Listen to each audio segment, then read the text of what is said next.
Russo Italiano sponsors Boxing Bros UK. Hello everybody, this is Boxing Bros UK, and the topic of I'm Here's the Boss Chris. This is my co-host Andrew, the Boxing Brain, and the topic of the day is Deontay, the Bronze Bomber. Bomb Squad is back. He's making Bomb Squad, and here he is to tell us all about it. Chance at the so especially with the shoulder injuries, you know, anyone know about shoulder injury, know that's just turn around. Know that's one of the babe, just turn around up in there. That's one of the longest injuries that you can go through. And I end up injuring my shoulder at one point in time and they healed. And then I end up having an accident and then falling on the same shoulder, and then I had to start the process over again. So 24 hours, all I had was pain. 24 hours. Every time I threw my right hand, it would be nothing but pain. So I had to really deal with it. You know, I gotta have a high tolerance in pain. Yeah, just park over here.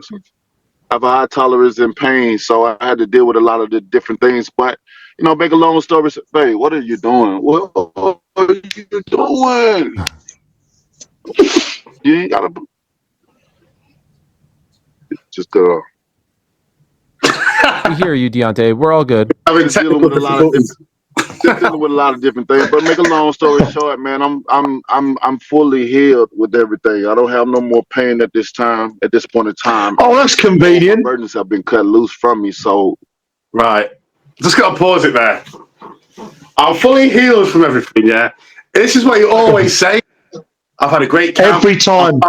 I've been Every smoking time. ayahuasca. I'm fit. I'm healthy. You say it every fucking time, and then when he loses, then he starts crying and saying, "Oh, I had a shoulder. I broke my arm, and I didn't notice because I can take all the pain." What shit is this guy talking? I think that all the time is I don't know. I think he just struggles with the ego of losing, and it seems always talking about injuries. I've never known a fighter. What is bloody hell? It's like Ben Whittaker as well, isn't it? Always with his injuries all the time. Christ. Ben Whittaker doesn't say anything about anything. Well, yeah, yeah, and that's it. Yeah, that's true. That's true. Yeah. Oh, I don't know. Get back to it. Yes. You know, I'm free, as I can say, and the mission is I still got to unify the division. That's one of the main things that I came in and really. Oh wow!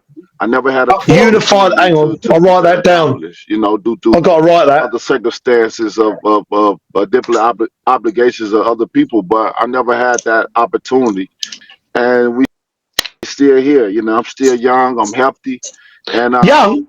I'm saying throwing them V's up because I'm a veteran now, and it feels good to be in this. I think that knockout to Zhang has fucking made him a bit deluded. How I've built outside of the ring, and still wanted to continue, you know, and to be here. So you know, I still, you know, it's still a lot of excitement to go, and you know, who better to bring the excitement, especially when Deontay Wilder is fully healthy, physically, mentally, and emotionally. So you know, here I am, man, yet again, pursuing myself at becoming, you know, a unified champion.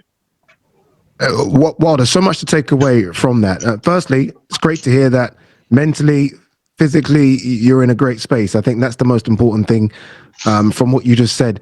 Was there any questions or any thoughts about retirement after the last fight against Zhang? Was there any sort of point in time where you sat down and you was like, okay, do I still have what I know I used to have?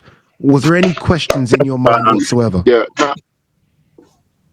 Now there was never no retirement questions in my mind whatsoever, because I couldn't understand what was going on with me at the moment in time. I couldn't pinpoint why certain things were happening, certain events was occurring, and after the Zane fight, I caught it.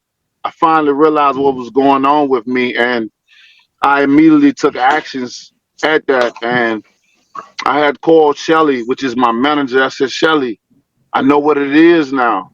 Like it's, and we, you know, we shared some deep thoughts and some different things that night, and I immediately went and got help for it, and a lot of other different things. I dare not to share to discuss, but in my mind, retirement was never there because I know I was unfinished.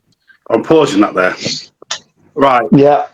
One thing is really annoying me, yeah, because saying he's had all these Yeah, go on, problems, mate.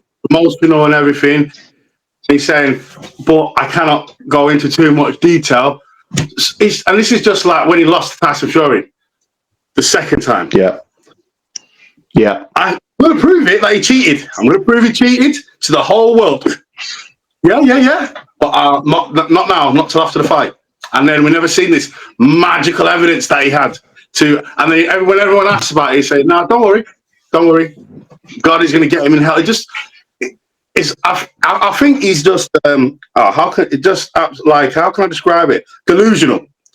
Like, Yeah, I sort of, don't lie.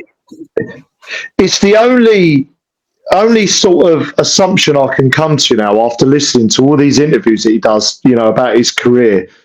And I think there is a bit, and I think that knockout to Zhang has really done something. I mean, the knockout in general was weird as well. He's like looking to the ref because he stepped on his toe and whatever it is, and turning around in the fight. And I think it's Zhang seems to do that to people, like to Joe Joyce, to Wilder. And he said there, Chris, right? Because I was going to ask a question. You right there, mate? You want to unify? Okay, let's just take this apart. Every time you fought someone in the top 10, right, outside of Ortiz, who was fucking half a century old at the time, you got dealt with by Tyson Fury in the second and third fight. You got schooled by Parker, and you got Chinese powered Zhang by Zhang, right? All top 10 elite fight. Where at 39, with all these injuries you've had, and now knockout, you're 39, nearly 40. Where are you going to unify? Because even once Usyk, Fury, all these guys have retired, you might still have AJ knocking about, Moses Atoma coming through, Fabio Wardley, Ajit Kabiel still going to be there, Martin Bakodi still going to be there, Efia Jagdar coming through. Where do you unify? You've not proven, you've not shown us anything to suggest you will have any chance of unifying. Am I missing something here? Like, I understand there's a thin line between self-confidence and delusion, and that is delusional. For sure. He's lost the plot. I just got to get the video back on. Because when I that phone call, don't worry, I'm going to edit all this out anyway. It is delusional, and it's absolutely nuts that he thinks that maybe he's just trying to sell himself so people, but I think we're all a little bit tired of hearing it, to be honest. It's the same thing, Chris, every single time. It's the same thing. We're just doing many different things, but just staying in shape most of all. And because we knew we was just need to fast forward it a little bit. Going to return.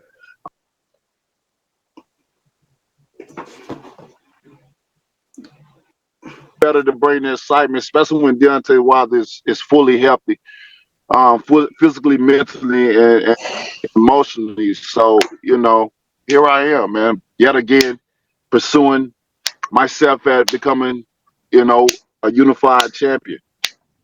Wow, there's so much to take away from that. Firstly, it's great to hear that mentally, physically, you're in a great space. I think that's the most important thing from what you just said. Was there any questions or any thoughts about retirement after the last fight against Zhang? Was there any sort of point in time where you sat down and you was like, okay, do I still have what I know I used to have?